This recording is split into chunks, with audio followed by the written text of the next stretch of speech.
ప్రియులరా,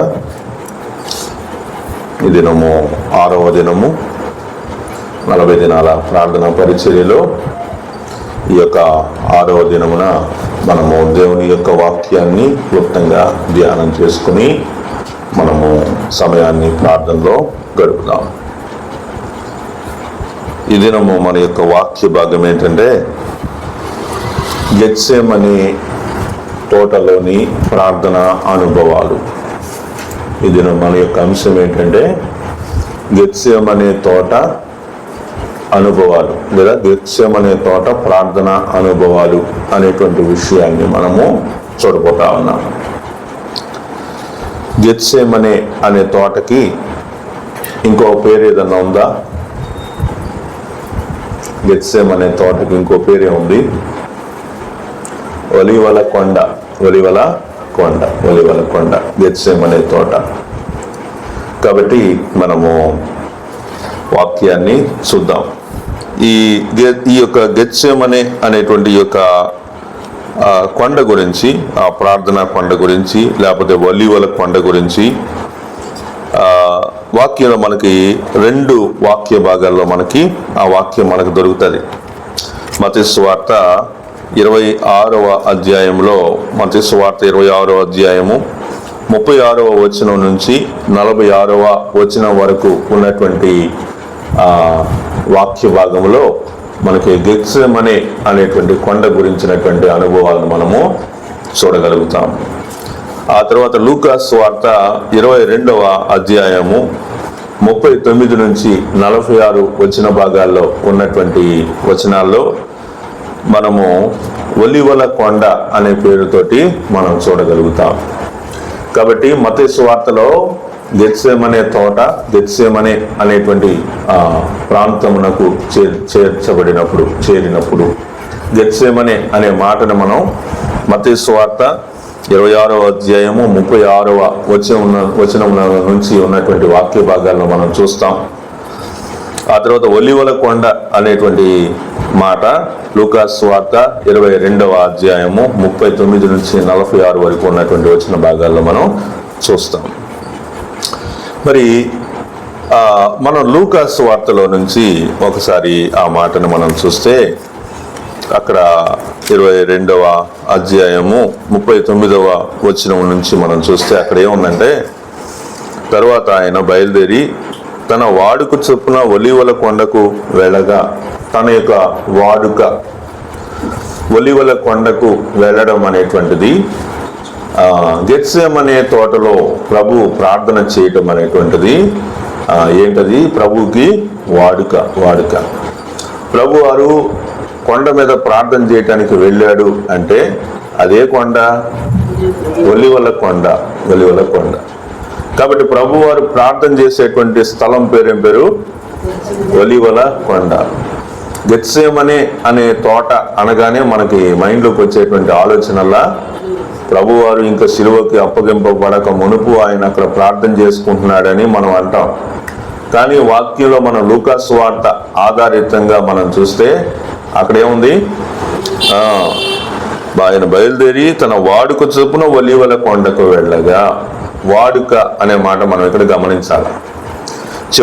వాక్యం చివర్లో ఆ విషయాన్ని మనం అర్థం చేసుకుంటాం.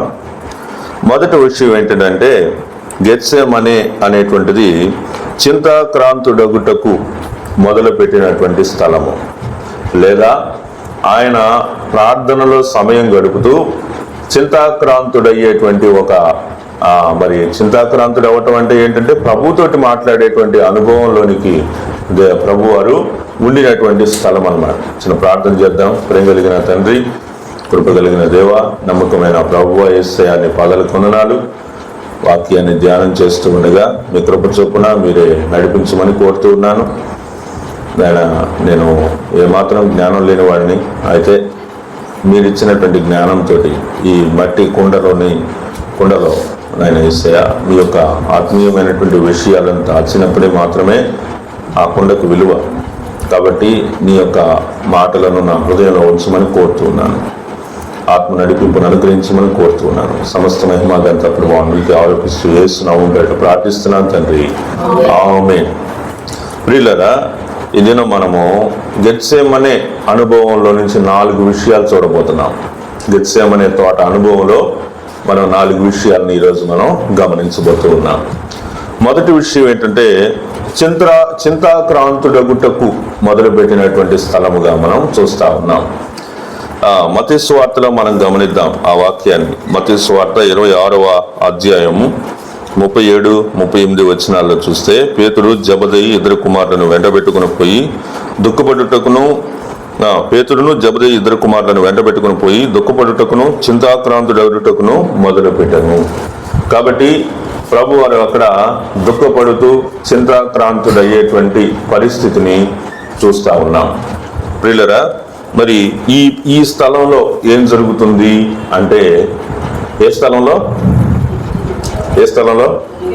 గెత్సేమనే అనే స్థలంలో ఏం జరుగుతుంది అంటే, ప్రభు చింతాక్రాంతుడగుటకు మొదలుపెట్టినటువంటి, దుఃఖపడుటకు చింతాక్రాంతుడగుటకు మొదలుపెట్టినటువంటి మరి స్థలముగా మనం దాన్ని చూస్తా ఉన్నాం.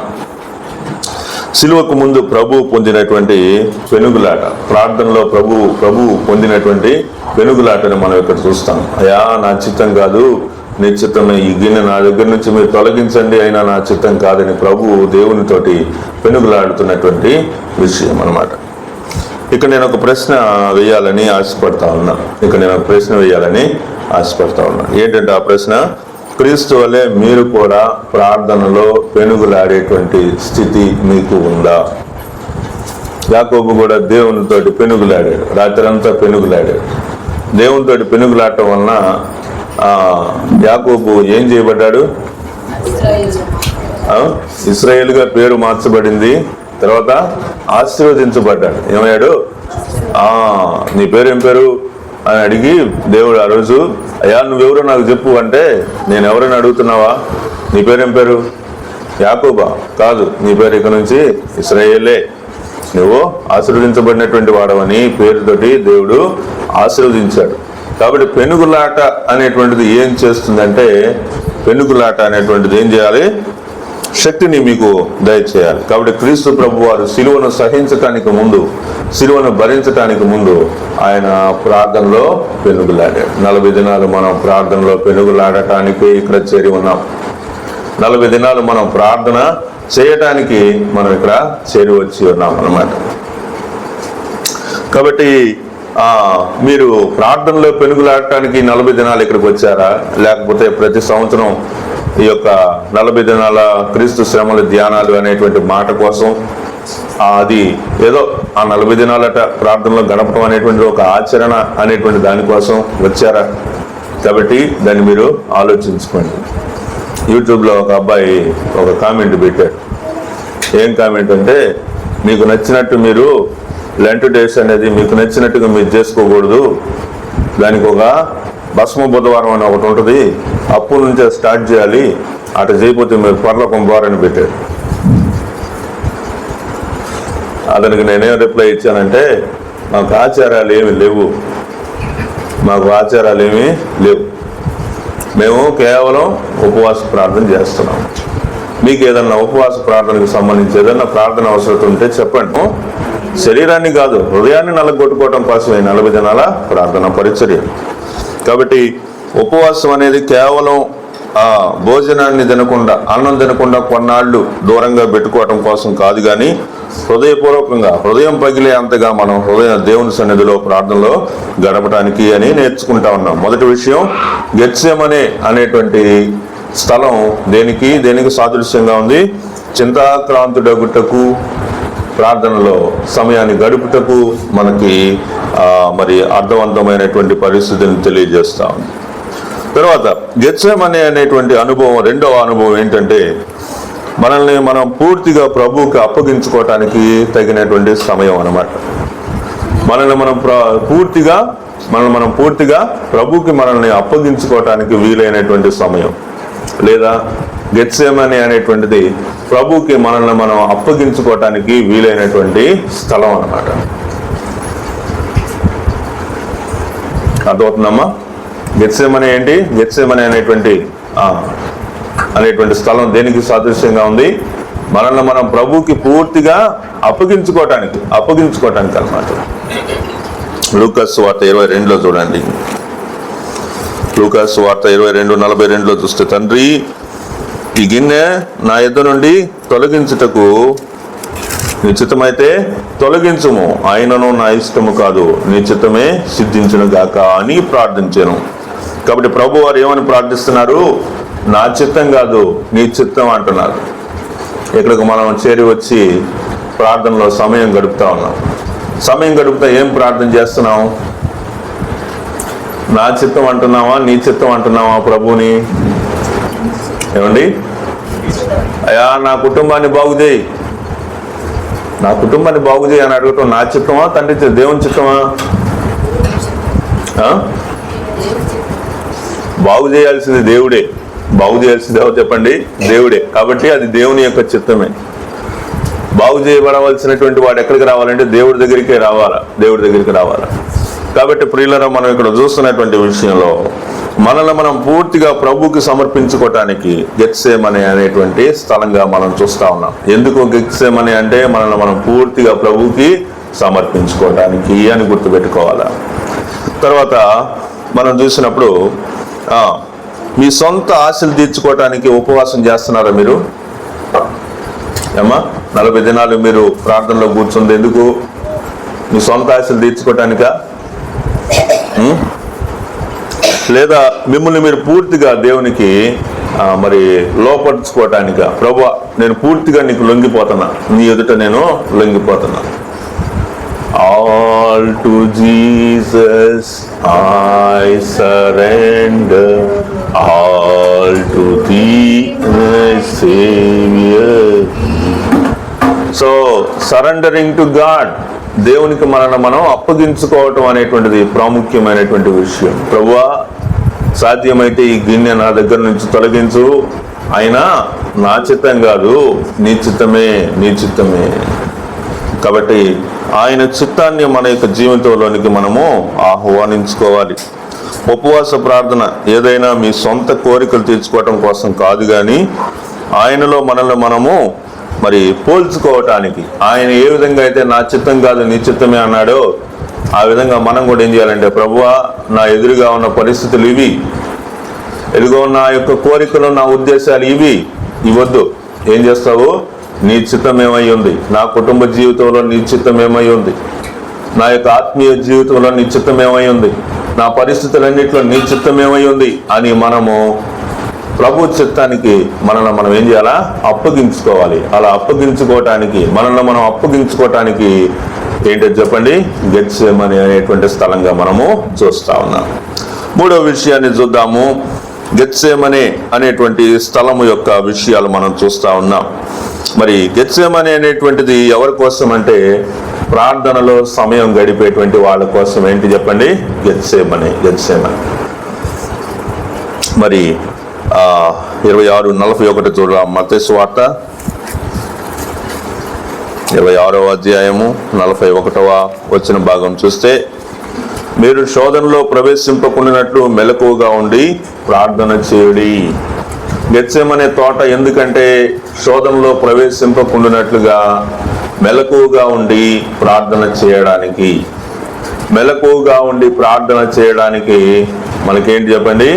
గెత్సేమనే అనేటువంటి స్థలమును మనము చూస్తూ ఉన్నాం.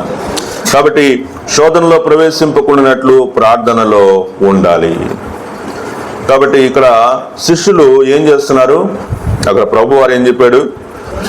మీరు శోధనలో ప్రవేశింపకుండానట్లుగా మెలకువగా ఉండి ప్రార్థన చేయుడి అని. అక్కడ ఏమన్నాడంటే, ఆత్మసిద్ధమే గాని శరీరము బలహీనమని పేతురుతో చెప్పి. ఆత్మసిద్ధమే, శరీరం మాత్రం ఏంటి? బలహీనం. మీ అందరికి ఇంట్లో పనులు లేవా? ఏమా ఈ టైంలో కరెక్ట్గా సీరియల్స్ వచ్చే టైం అనుకుంటారు చాలామంది. ఒకవేళ మనం సీరియల్ చూసే ఉద్దేశాలు అలాంటి ఆలోచన మనకు లేకపోయినా, మనం చూడకపోయినా, మనకి ఇంకేదన్నా వేరే పనులు ఉండేటువంటి సమయం కాదా ఇంట్లో? అయినా మీరు ఇక్కడ దాకా వచ్చారంటే ఆత్మ సిద్ధమే.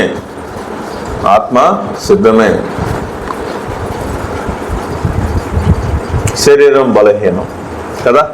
ఎందుకని శరీరం బలహీనం?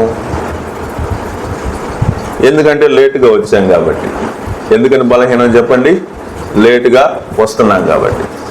టయానికి కూడా వస్తే శరీరాన్ని కూడా మనం, శరీర క్రియలను మనం చంపినటువంటి వాళ్ళము అవుతాం. చాలా కష్టమే ఆ మాట చెప్పటం, ఓకేనా? ఆ మాట చెప్పడం కష్టమే, దీన్ని ఇంత ఈజీ కాదు, చాలా కష్టమే. కాబట్టి పేతురుని దృష్టించి ప్రభువారు పేతురుతో చెప్పిన మాట ఏంటి? ఆత్మసిద్ధమే కానీ శరీరం బలహీనం. పేతురు, నీటి మీద నడుస్తానని చెప్పావు, ఆత్మసిద్ధమే నడుస్తా అని చెప్పేసి ఎగిరి వచ్చేసాడు, కానీ గాలిని చూసి బెదిరిపోయాడు. ప్రభువారిని అప్పగింపబడక మునుపు నువ్వు నన్ను ఎరుగునని ముమ్మారు చెప్తావు, నువ్వు నన్ను ఎరుగునని చెప్పేసి 3 సార్లు బొంకుతావని చెప్పేసి చెప్పినప్పుడు ప్రభువారు నేను అట్ట కాదు, నేను మరణానికనే సిద్ధమే అని చెప్పినాడు. ఆ తర్వాత ఏమన్నాడు? 3 సార్లు బొంకాడు కదా. కాబట్టి ఆత్మసిద్ధమే, దేవుని కోసం పనిచేయాలని ఆత్మలో బాగా ఏముంది? పవర్ ఉంది. మనందరికి కూడా హృదయంలో ఏముంది? ప్రభు కోసం మంట ఉంది. మనకి పైకి లేకపోవటానికి ఏముంది? శరీరానికి తగినటువంటి బాధలు, శరీరానికి సంబంధించినటువంటి వ్యాధులు, బాధలు, ఇట్లాంటివన్నీ ఉన్నాయి. కాబట్టి శరీరం సిద్ధమే కానీ ఆత్మసిద్ధమే కానీ శరీరం బలహీనం అనేటువంటి మాట వాక్యంలో మనం చూస్తూ ఉన్నాం. తర్వాత ఏం జరిగింది? 43వ వచనంలో, తిరిగి వచ్చి వారు మరలా నిద్రించుట చూచాను. మరలా తిరిగి వచ్చాడు ప్రభువారు, అదే మాటలు పలుకుతా ప్రార్థన చేస్తా మళ్ళీ తిరిగి వచ్చారు. తిరిగి వచ్చినప్పుడు ఈసారి వీళ్ళు ఏం చేస్తున్నారమ్మా? నిద్రపోతున్నారు. ఆ విషయాన్ని మనం గమనించాల. కాబట్టి శిష్యులు ప్రార్థించకపోగా వాళ్ళు ఏం చేస్తున్నారంటే నిద్రపోతున్నారు. వాళ్ళు బలహీనంగా ఉన్నారు, వీక్నెస్తో ఉన్నారు. దేంతో ఉన్నారు వాళ్ళు? వీక్నెస్తో ఉన్నారు అన్నమాట. కాబట్టి ఇక్కడ నేను మిమ్మల్ని ప్రశ్న అడగాలనుకుంటున్నా. మీరు ఆత్మీయ మెలకువ కలిగిన వారిగా ఉన్నారా? ఆత్మీయ మెలకువ. మనం ఈ మత్తయి సువార్త 25వ అధ్యాయంలో మనం చూస్తే కన్యకలను చూస్తాం. మనం అక్కడ 10 మంది కన్యకలు. ఆ కన్యకల్లో 5గురికి ఆత్మీయమైనటువంటి మెలకువ ఉంది, 5గురికి ఆత్మీయమైనటువంటి మెలకువ లేదు.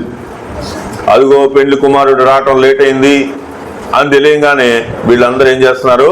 కునికి నిద్రిస్తూ ఉన్నారు. వాళ్ళకి విశ్వాసం లేదు, దేవుని మీద విశ్వాసం లేదు, లేదా వాళ్ళు ప్రభు రావటం ఆలస్యం అవుతుంది అనుకున్నారు, కునికి నిద్రిస్తూ ఉన్నారు. వీళ్ళరా ఈ యొక్క సాయంకాలం వేళ గెత్సెమనే తోట అనుభవాలను మనం నేర్చుకుంటా ఉన్నాం. ఈ తోట అనుభవంలో ఇక్కడ ప్రభువు ప్రార్థన చేస్తున్నాడు, కానీ శిష్యులు వాళ్ళు కునికి నిద్రించేటువంటి వారుగా ఉంటా ఉన్నారు. కాబట్టి ఆత్మీయంగా మనం మెలకుగా ఉన్నామా లేదా మీ శరీరం మిమ్మల్ని వశపరుచుకుంటుందా?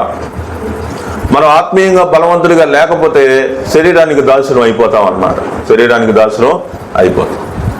మంచం మీద పడుకుంటే లెగవబుద్ధి కాదు, మంచం మీద పడుకుంటే అస్సలు లెగవబుద్ధి కానే కాదు. ప్రార్థనకు టైం అవుతుంది, 7 ప్రార్థన ప్రారంభిస్తున్నాం రండి అనగానే వెంటనే ఏమైంది చెప్పండి? కొద్ది కాలు నొప్పి స్టార్ట్ అయింది, కడుపులో నొప్పి స్టార్ట్ అయింది. ఇంకా దాంతో ఏమవుతుంది? మనం ప్రార్థనకు రాలేం, ఆడే ఉంటాం. మనసులో ఏముంటుంది చెప్పండి? మనసులో వెళ్ళాలి ప్రార్థనకి వెళ్ళాలి అని తొందరగా ఉంటుంది. కానీ లెగుద్దామంటే శరీర బలహీనత కనిపిస్తాము. కాబట్టి ప్రభువారేమో ప్రార్థనలో ఉన్నారు, శిష్యులేమో నిద్రపోతున్నారు.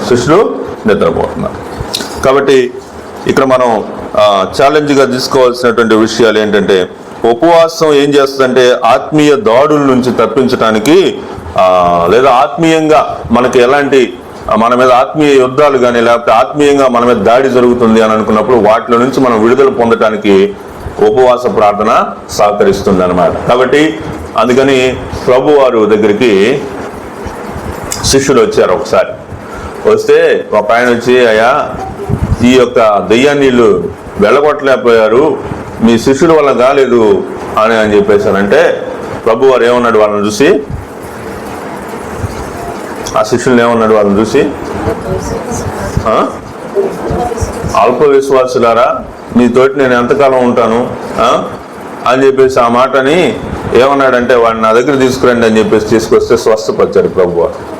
ఆ తర్వాత వీళ్ళందరూ వచ్చారు ప్రభు దగ్గరికి. అయ్యా, మేము ఎందుకు వెళ్ళగట్లేకపోయాం అని అడిగారు. అప్పుడు ప్రభు వారు ప్రార్థన వలననే, రెండవది ఉపవాసం వలననే, ఇక రెండు కలిపితే ఉపవాస ప్రార్థన వలననే. కొన్ని దుష్ట శక్తులు పోవాలి అంటే, కొన్ని కఠినమైనటువంటి పరిస్థితుల నుంచి మనం జయం పొందాలి అంటే ఏం చేయబడాలి చెప్పండి?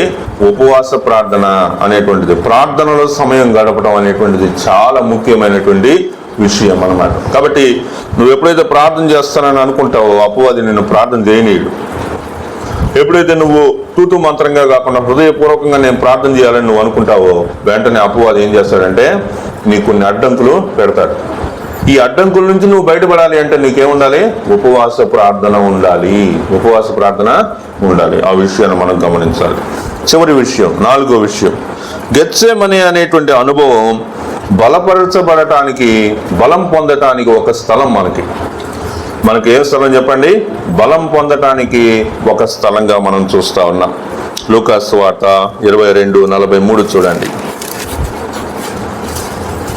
22:43లో మనం చూస్తే అక్కడ మనకు నుండి ఒక దూత ఆయనకు కనబడి ఆయనను బలపరచెను. అది కాబట్టి మనకి ఈ గెత్సేమనే అనేటువంటి అనుభవము, ఈ అనుభవంలో మనకి ఇంకా ఏముందంటే బలపరచబడేటానికి, బలం పొందటానికి వీలైనటువంటి అనుభవాన్ని మనము చూస్తా ఉన్నాం.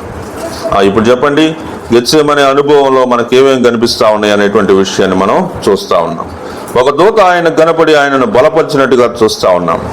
ప్రార్థించిన తర్వాత ప్రభువును శిలువను సహించడానికి కావలసినటువంటి బలాన్ని పొందుకున్నాడు. కొన్ని ప్రభు గురించి మనం మాట్లాడేటప్పుడు వింతగా విడ్డూరంగా ఉంటాయి, కానీ ఆయన దేవుడే అయితే ఆయన బలపరిచేది ఏంటి అనే ఆలోచనలు మనకు ఉంటాయి. కానీ మనం సందర్భాన్ని బట్టి ఆలోచించాలి. ఎప్పుడైనా దేన్ని బట్టి ఆలోచించాలా? సందర్భాన్ని బట్టి. వాళ్ళు ప్రభువుని పట్టుకోగానే పేతురు ఏం చేశాడు? మల్కు అనేటువంటి అతని యొక్క చెవు తెగ నరికినప్పుడు ప్రభు వారు ఏమన్నాడు? కత్తి పట్టుకున్నవాడు కత్తితోనే పోతాడు, నీ కత్తి నీ వరలో పెట్టు అని అతన్ని స్వస్థపరిచాడు. అక్కడ ఏం చేశాడు? స్వస్థపరిచాడు. అంత మాత్రమే కాకుండా ఇంకా ప్రభు వారు ఏమన్నాడంటే, నేను ఇప్పుడు నా తండ్రిని వేడుకుంటే నా కోసం 12 సేనా వ్యూహముల కంటే ఎక్కువ మంది దూతల్ని నా కోసం పంపడని నువ్వు అనుకుంటున్నావా అంటాడు. అర్థమైందా? ఇక రిలేషన్ మనం అర్థం చేసుకోవాలి. దేవుని యొక్క రిలేషన్. భూలోకంలో ప్రభువారు శరీరధారిగా ఉన్నాడు, దైవ కుమారుడిగానే ఉన్నాడు, శరీరంతోనే ఉన్నాడు. శరీర రీతిగా ఉండే ప్రతి ఒక్కడు తండ్రికి ప్రార్థన చేయాలి. కాబట్టి ప్రియులరా, ఇక్కడ మనం జరుగుతున్న విషయాన్ని అంతటిని అబ్జర్వ్ చేసినప్పుడు, నా కోసం ఇంతమంది సేనా వ్యూహాలను పంపించడానికి నువ్వు అనుకుంటున్నావా అన్నప్పుడు దేవుడు పవర్ చూపించాడా? చూపించలేదా? నేను దేవుణ్ణి అనే పవర్ యేసు ప్రభు చూపించాడా? చూపించలేదు. అర్థమవుతుందా? చూపించలేదు. అక్కడ చూపించలేదు. ఎందుకని చూపించలేదు? ఎందుకంటే లేఖనాలు నెరవేర్చబడాలి అంటే ఆ విధంగా ఆయనకు ఒక దూత కనిపించి ఆయనను బలపరచాల్సిన అవసరం ఏంటి? నాకు అర్థం కాలేదు. దేవుడు కదా, దేవుడిని ఇంకొకరు బలపరిచేది ఏంటి? భూలోకంలో ఆయన శరీరధారిగా ఉన్నాడు. మనం అలా రావాలా? భూలోకంలో ప్రభు ఎలా ఉన్నాడు? శరీరధారిగా, అంటే మనిషిలాగే ఉన్నాడు, నీలాగా నాలాగే ఉన్నాడు. కాబట్టి బలపరచాల్సినటువంటి అవసరం అక్కడ ఉంది. తర్వాత మనం ప్రభువారు 40 దినాలు ఉపవాసం ఉన్నప్పుడు కూడా దూతలు ఆయనకి పరిచారం చేసినట్టుగా మనం చూస్తాం. కాబట్టి దూతల యొక్క పరిచారం అనేటువంటిది, దూతలు బలపరచడం అనేటువంటిది, అది భూలోకంలో మనం వేడుకునేటువంటి విషయాలను బట్టి మనం ఉపవాసం ఉండి ప్రార్థన చేసినప్పుడు దేవుడు తన యొక్క శక్తిని తన దూతల ద్వారా మనకు అందిస్తాడు, బలపరుస్తాడు అనేటువంటి విషయాన్ని మనము గమనించాలి. సరే, మంచిది. ఇప్పుడు ఈ విషయంలో నేను మిమ్మల్ని అడగాల్సినటువంటి ప్రశ్న ఏంటంటే, మీరు దేవుని ద్వారా బలాన్ని పొందుకుంటున్నారా? ఉపవాస ప్రార్థన అనేటువంటిది ఏం చేయాలి? మీకు బలాన్ని ఇవ్వాలి. ఏం చేయాలి? బలాన్ని ఇవ్వాలి. దీని ద్వారా మీరు రూపాంతరము చెందేటువంటి స్థితి మీకు లభిస్తుందా? అలా వస్తుందా మీకు? మీరు రూపాంతరము చెందటానికి ఉపవాస ప్రార్థన అనేటువంటిది ఉపయోగపడుతుందా? లేకపోతే ఎప్పుడు ఆరైద్దా ఆరవంగానే గబుక్కన అన్నం తిందామా అనేటువంటి ఆలోచన కోసం మీరు ఉన్నారా? కాబట్టి ఎప్పుడైతే రూపాంతరము చెందుతామో, ఉపవాస ప్రార్థన ద్వారా మనం ఎప్పుడైతే రూపాంతరము చెందినప్పుడు మనకి ఆకలి గురించినటువంటి ఆలోచనే రాదనమాట. ఆకలి గురించినటువంటి ఆలోచనే రాదు. కాబట్టి రూపాంతరము చెందుట అనేటువంటిది చాలా అవసరం. ఎప్పుడు రూపాంతరం చెందుతామంటే దేవుడు బలపరిచినప్పుడు, మనం ఉపవాసం ఉన్నప్పుడు, ఉపవాసం ఉండి ప్రార్థన చేసినప్పుడు దేవుడు ఏం చేస్తాడు? మనల్ని బలపరుస్తాడు. మనం ఎప్పుడైతే బలం పొందుకుంటామో అప్పుడు రూపాంతరం మనము చెందుతాము. కాబట్టి అలాంటి కృప దేవుడు మనకు దయచేయాలన్నమాట. ఇంకా ఫైనల్గా నేను మీకు చెప్పాలనుకున్నది ఏంటంటే, మీ వ్యక్తిగత జీవితంలో ఉన్నటువంటి గెత్సేమనే తోట ఏది? అమ్మా, మీ జీవితాల్లో మీకు కూడా గెత్సేమనే తోట అనుభవం ఉందా? ఎక్కడుంది అమ్మా? ఎక్కడుంది? మీ జీవితంలో మీకు గెత్సేమనే తోట అనుభవం మనం చూసాం కదా. గెత్సేమనే తోట అనుభవంలో చింతాక్రాంతుడగుటకు ఉన్నటువంటి స్థలం, చింతాక్రాంతుడు అయ్యేటువంటి స్థలం అంటే మన జీవితంలో ఏంటంటే మన యొక్క చింత అంతటిని కూడా ప్రార్థనలో మనం గడిపేటువంటి స్థలం అన్నమాట. తర్వాత రెండోది ఏం చెప్పండి? మనల్ని మనం ప్రభు ఎదుట మనల్ని మనం తగ్గించుకొని ప్రభువుకి అప్పగించుకునేటువంటి స్థలం, దేవునికి సరెండర్ అయ్యేటువంటి స్థలం అన్నమాట. ఏంటిది? గెత్సేమనేటువంటి తోట అనుభవం. మూడోది, గెత్సేమనేటువంటి తోట ప్రార్థనలో సమయం గడిపేటువంటి వారి కోసం, ప్రార్థనలో సమయం గడిపేటువంటి ఒక ప్రదేశం, ఒక స్థలం. ఏంటది? గెత్సేమనేటువంటి తోట. నాలుగోది ఏం చూసామంటే, గెత్సేమనేటువంటి తోట బలపరచబడటానికి, బలం పొందుకోవటానికి. ఎందుకు చెప్పండి? బలం పొందుకోవటానికి. ఈ నాలుగు అనుభవాల్లో ఇప్పుడు నేనేం అడుగుతున్నానంటే, మీ జీవితంలో మీకున్నటువంటి, మీ వ్యక్తిగత జీవితంలో మీకున్నటువంటి గెత్సేమనేటువంటి తోట ఏది?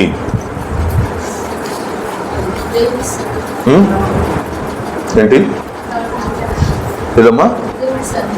దేవుని సన్నిధి. ఓకే, ఇంకా అమ్మా? ఇంకా ఏంటి? ఇంకా ప్రాముఖ్యమైనది ఏంటంటే మీ ఇంట్లో మీకు ఒక ప్రార్థనా స్థలం ఉండాలమ్మా. మీ ఇంట్లో మీకేముండాలి? ప్రార్థన చేసుకునే ఒక ప్రత్యేకపరచబడే స్థలం ఉండాలి. అర్థమైందా? చర్చి నిజమే, భలే చెప్పారు మీరు. అసలు నేను కూడా ఇక్కడ రాసుకోలేదు. ఏంటి ఏమన్నారు? ప్రార్థనా స్థలం. మనం ప్రార్థన చేసుకునేటువంటి ఈ గెత్సేమనే అనుభవం అనేటువంటిది మన జీవితంలో మనకి ప్రార్థనా మందిరంలో దొరుకుతుంది. అయినప్పటికీ మన యొక్క వ్యక్తిగత జీవితంలో మనకి ఉండాల్సినటువంటి ఒక గెత్సేమనే తోట ఏంటంటే మన ఇంట్లోనే ఒక భాగం, ఒక రూమ్ అయి ఉండాలి, లేదా మీ బెడ్రూమ్ అయి ఉండొచ్చు. మీరు ఎప్పుడు ప్రార్థనకు కూర్చునేటువంటి ఒక ప్లేసు అయి ఉండాలి. కాబట్టి అలాగా మీరు ఏర్పాటు చేసుకోవాలి. కొంతమంది గృహాల్లో అసలు అయితే ప్రార్థనకి అసలు వాళ్ళు ప్రార్థన చేసుకుందామన్న ఆలోచన రాదు. వచ్చినా ఎలా ప్రార్థన చేసుకుంటారంటే మంచం మీద పడుకొని దుప్పటి కప్పుకొని ప్రార్థన చేసుకుంటారు. ఇంకా నిద్రపోయే ముందన్నమాట. ఎట్టా కనీసం కూర్చోరు, పడుకొని ప్రార్థన చేసేవాళ్ళు ఉంటారు. కొంతమందికి అయితే అసలు ప్రార్థన చేసుకునే అలవాటే ఉండదు. ఇంకంతే, వాళ్ళ జీవితాలు అంతే. గెత్సేమనేటువంటి తోట అనుభవం మన జీవితంలో ఉండాలి, మన యొక్క జీవితాల్లో ఉండాలి. అనుదినము మనం పాటించేటువంటి ఒక మార్గమై ఉన్నప్పుడు దేవుడు మనకి ఆ శక్తిని మనకు దయచేస్తాడు. ఉపవాస ప్రార్థనలో, మీ యొక్క ఉపవాస ప్రార్థనలో ఎంత దూరం పయనించారో అర్థం చేసుకోండి. 40 రోజుల పయనంలో ఎన్ని రోజులు మీరు ప్రార్థనలో పయనించారు? ఇక్కడికి వచ్చి కూర్చొని కనీసం మీరు ప్రార్థన చేయడానికి ముందుకు వస్తున్నారా లేదా? మీరు ప్రార్థన చేస్తున్నారా లేదా? ఇది చాలా ముఖ్యమైనటువంటి విషయం. ఇంకోటి ఏంటంటే, మీ యొక్క ఉపవాస ప్రార్థన మీకు ఏం చేయాలంటే రూపాంతరాన్ని తీసుకురావాలి. నేను ఆల్రెడీ చెప్పాను, మీరు ఎంతవరకు మీరు ట్రాన్స్ఫార్మ్ అవుతున్నారు అనేటువంటిది చాలా ముఖ్యం అన్నమాట. చిన్న పల్లవి పాడుతూ మనము మరి ఈ యొక్క వాక్యానికి సందర్భంగా ఈ పాట మనం పాడదాం. చూడుము గెత్సేమనే. అందరూ లేచి నిలబడండి. ప్రభువు పాపిని నాకై విజ్ఞాపన చేసేడి ధ్వని వినబడుచున్నది. చప్పట్లు కొట్టాలా, కింద పెట్టండి బైబిల్లో. ముంతాయు నలిగి శోకము నొందిన వాడై దేహమంతాయు నలిగి శోకము నొందిన వాడై దేవాతి దేవుడు ఏకాసుతుడు పాడు వేదనలు నా కోరకే. దేవాతి దేవుడు ఏకాసుతుడు పాడు వేదనలు నా కోరకే. చూడు గెత్సేమనే తోటలో నా ప్రభువు పాపిని నాకై విజ్ఞాపన చేసేడి ధ్వని వినబడుచున్నది. తండ్రి ఈ పాత్ర తొలగన్ నీ చిత్తమైన ఎడలా తండ్రి ఈ పాత్ర తొలగన్ నీ చిత్తమైన ఎడలా ఎట్లైనను నీ చిత్తము చేయుటకు నన్నప్పగించితివానే. ఎట్లైనను నీ చిత్తము చేయుటకు నన్నప్పగించితివానే. చూడు గెత్సేమనే తోటలో నా ప్రభువు పాపిని నాకై విజ్ఞాపన చేసేడి ధ్వని వినబడుచున్నది. పాపిని నాకై విజ్ఞాపన చేసేడి ధ్వని వినబడుచున్నది.